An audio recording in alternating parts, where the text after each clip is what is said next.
Welcome to Doc NYC's Q&A for an Impossible Project. I'm Basil Siokos, the Director of Programming for Doc NYC, and joining me for this conversation is Jen Meurer, the Director of an Impossible Project, as well as special guests from the film, Haley Reinhart, who performs in the film and on the soundtrack, and of course, Florian Kaps, otherwise known as Doc, the main subject. Welcome to you all. Thanks so much for being part of Doc NYC. Hi. Welcome. We wish we could be there in person, but okay. I know. I wish we could have you all in New York City. It'd be so great. And you know, we're all just adjusting as best we can. And I hope everybody's staying safe and secure where they are. Jens, I'm going to start with you, and it's really the basic question, which of course we'll begin with. It was just, how did you and Doc meet? What drew you together? And you know, did you, Jens, have interest in photography? How did this come about? No, I mean, I have an interest in photography, but this came about because of an interest in amazing and unusual people. And actually at the time, my day job was being a fiction film producer. I was working on a film called Rush, Ron Howard. And that also features a visionary, crazy, charming, wonderful Austrian, Niki Lauda. And I was introduced to Doc and I thought, whoa, here's the next one. And I mean, this is like quite a few years ago when what Doc was doing was really, really going the other way. And I just became intrigued with that. And of course I knew Polaroid and I love Polaroid, but I really bought into, here's somebody who's kind of thinking the other way. Everyone was like getting so excited and queuing outside a shop for their latest, newest iPhone. I mean, you queue for? Anyway, I met Doc and I thought this is a healthy thing and I should make a film about it on film. Of course. And of course, and we'll get to that. But Doc, so you meet Jens. I'm still like, you're a spider eye muscle expert. You know how that connects with the film. I'm not with Rush. I'm not sure, but you can explain that a little bit. But what were your initial thoughts? You meet this filmmaker who's like, I want to tell your story. Were you open immediately to this? Did you have any trepidation around it? Yes, I was, because you know, storytelling and getting people excited about doing impossible things. You know, this was my main driver, and at the moment when we met over a very analog and very nice lunch in Berlin, the outcome of all of this, you know, was still very, very unclear. You know, it's what the chance to fail was much higher than to succeed, and this was. Also the luck that Jens decided, you know, totally stupidly to shoot on 35mm film, because then every year he ran out of budget because it's so expensive. So we had many years to basically try the impossible and do all kind of different things, and everything went total out of control, to be honest. And I'll definitely get to a lot of that, in particular the 35mm question. But Haley, I do want to ask, you know, at what point did you get involved? I mean, I know the two of them were filming for many years, but when did you come in, and your aspect of doing music for the film and singing in the film live, when did that take place for you, and how did you become involved with it? I guess it would probably be more of the last quarter. I got a call and quickly learned some new material of some old classics, and was really lucky and grateful enough to have an original song of mine also in the film. And I took a flight to Vienna and got stopped by having a passport that didn't have more than 6 months before it expired, which I didn't know was a thing. So there was also many impossible moments that almost prevented me from getting there. But I arrived, and met my sister from Chicago there, and it was just a whirlwind of an experience. And I just was kind of greeted by these two amazing gentlemen, as well as a beautiful hotel from, you know, is it 1904 or something crazy? Yeah. And where people haven't been for 40+ years. So it was pretty stunning and shocking to walk into this scene with like an entire 80-piece orchestra and to perform with them. Yeah. I'll have more for you about that because I understand there were some questions around how you did it and all that, which I'd love to sort of ask you in a bit. But I'm going to return to Jens and that 35mm question. You produced, I understand, Russian Ark, which is one of the first films that was shot on high definition video that was part of major festival lineups like Cannes and Toronto.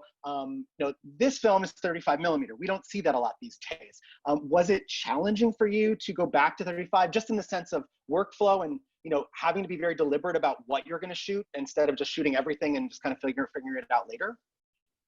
Basil, you already said it. I mean, first of all, if you make a film about the comeback of Polaroid doc, kind of being a visionary of analog things, you're not really going to shoot it on any video format, are you? And it was my co-producers and partners at ARRI, I would have normally have done it on Super 16 if you do go back to film. But they said in this modern day and age, if you really want to go film, you should go 35mm, not because it's better or worse than digital, but because it'll be its own kind of statement. And what drove me was, in a way, two things. It was to see just, could it be done? Is it still around? And bizarrely, I met a lot of hostility. Why don't you just let it die? And the second reason, it kind of mirrored was what Doc was doing. It was like, do I still have a choice? Do I have to go lemming-like, digital like everyone else? Or can I hold on to this and just see how far do I get? And the reality is, it wasn't that difficult, because it's not like, I didn't have to invent anything new. This has been around for 100 years. It worked perfectly. And the real sensation we had going back to doing a documentary on 35 was that it's really liberating. When you just mentioned this, the big difference is the supposed, you save money, you can just let it roll when you're on video. You can have 3 cameras, and that's bullshit. It was great having 8 rolls for a day. And when the last roll is run through the camera, that's it. You can go down to the pub. And it's very liberating, actually. Of course, you have to plan more and you have to think more. And sometimes it rolls out when you wish it didn't. But it keeps everyone on their toes, including the protagonists. And I loved working that way, and shot my next film on film as well. And I'm kind of making up for Russian Ark, which couldn't have been done on film because there's no editing. But it was sort of the beginning of the end for analog. But this is the end of the end, and it's coming back. It's a new beginning. But this question of planning, like, I get that, the idea that you're going to plan things and you have this amount of film and you're going to shoot this amount of footage and these interviews. But with a subject like Doc, where he is mercurial in certain ways around his interests, right? Like, the film is not just, like, what I love about the film is that it does mirror Doc's journey and curiosity in so many different ways. It's not just about Polaroid and Impossible, it's about the hotel, it's about Moleskine, it's about all these other things. So how much planning were you able to do when you're being kind of thrown in different directions, and you unifying them really well? I'm not criticizing, but when you're kind of taking these different directions to tell this larger story about Doc's interest in all things analog? Well, it's two things. First of all, there is the sort of planning that you would have whatever you format your shoot on. You're planning to go to a certain place and then you deal with it. And let's not forget, if you have 8 rolls of film on 35, little rolls are about 4 minutes, a little bit more. That's not nothing. That's actually quite a lot of shit. And if you do that for 30 days, for sure you have a film, unless you were pointing it just at the wall. So it's not like it's this overwhelming challenge. All it means is on the day, you basically start editing a little bit while you're filming. So you film less, which is fine, unless you film the wrong thing. And I do think, take somebody like Doc, yes, mercurial. I mean, that's definitely not an exaggeration. But what happens is, after a couple of days of filming, the subjects realize that if they want to get their sentence into the film, they better get to the point, because it's going to roll out in a couple of minutes. So actually it focuses and condenses, and everyone enjoys that. So it actually makes it easier, bizarrely. Yeah. And Doc, if I can ask you, Basil, sorry, and we're talking about, like, this is a brand new kind of amazing discovery. This is how they've been making films for 100 years. Of course. But Doc, if I can ask you, like, parts of the film are Jens kind of saying, oh, well, Doc was super interested in Moleskine. Let's go visit with Moleskine or whatever. So can you talk about your relationship with Jens in terms of directing him in a way, in terms of the things you were interested in pursuing, that were not just about the photography or not just about Impossible, and sort of looking at these other elements that drew your attention? How was that on a practical level? You just called him up and say, I'm actually going to go and you know, explore Facebook today or whatever. How was that process for you? You know, it was very funny because at a certain point, you know, I even told Jens and said, hey, somehow this doesn't feel like a documentary anymore, because, you know, because what we do and, you know, the decisions we take with the films, you know, that even starts to influence of what's happening. So it was a crazy mixture of, you know, becoming little even aspects of a fiction. And, you know, we were thinking, okay, what to do next, you know, and usually I follow my stomach by doing stuff, you know, even buying the Polaroid factory. People ask me, was it hard to decide on that? I said, no, you know, it was just clear to do it, you know, absolutely. It was just a no-brainer. And, you know, and also with Haley coming in and, you know, suddenly things started to happen. And, you know, the whole thing with Facebook and, you know, Jens being there suddenly also, you know, changed the whole direction you know, we took. And so this was very, very interesting. And I you know, I really liked it also because of this 35 millimeter thing, because, you know, it again has this limitation, and it adds a lot, and, you know, you have to take care of lights and natural, and, you know, it's unpredictable. I was a little disappointed because, you know, Jens just recently told me that he didn't cut. You know, I was imagining that, you know, Jens did cut all the stripes and glue it together and then again glue it. And just recently he confessed that, you know, he used some digital tricks on that. So right, that was a big disappointment. But otherwise, Can you shut up, please? Yeah, sorry. So, but I love it. Yeah, it's so basically Jens took total control of everything. So perfect. And Haley, anyhow, you know, everybody says, you know, the film, what you're doing is nice, but, you know, Haley, and she's singing, this is amazing. So Thanks. it all went out of control, if you ask me, honestly speaking. And if I could actually jump back to Haley then. So, you know, you described, you know, you're getting there and everything, but my understanding is this right, that you didn't rehearse that performance at the end during the dinner? That was talk about that. Talk about sort of jumping right into it with the orchestra and what that experience was like. Was it terrifying for you, or was it just you rolled with it? You're a professional. You're like, I'm going to do my job. I mean, if I didn't enjoy that scary feeling, I don't think I would be doing it till this day. It's kind of what's kept me going, and it keeps everything so alive and fulfilling. But yeah, I think that we did just kind of start rolling, you know, and even if it was the rehearsal bits, we only went through like maybe one time, and it was all very new to me still. So I pretty much was singing like an Edith Piaf song that I just learned on the plane ride over, and never really fully sang it outwardly.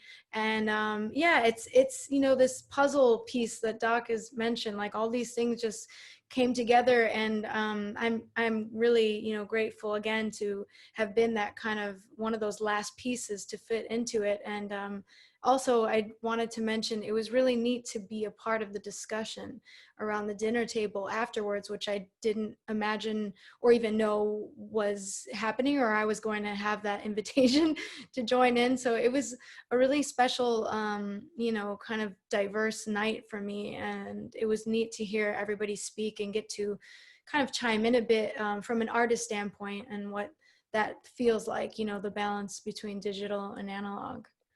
And if I can ask you just personally, like, you know, do you have like an analog like record collection?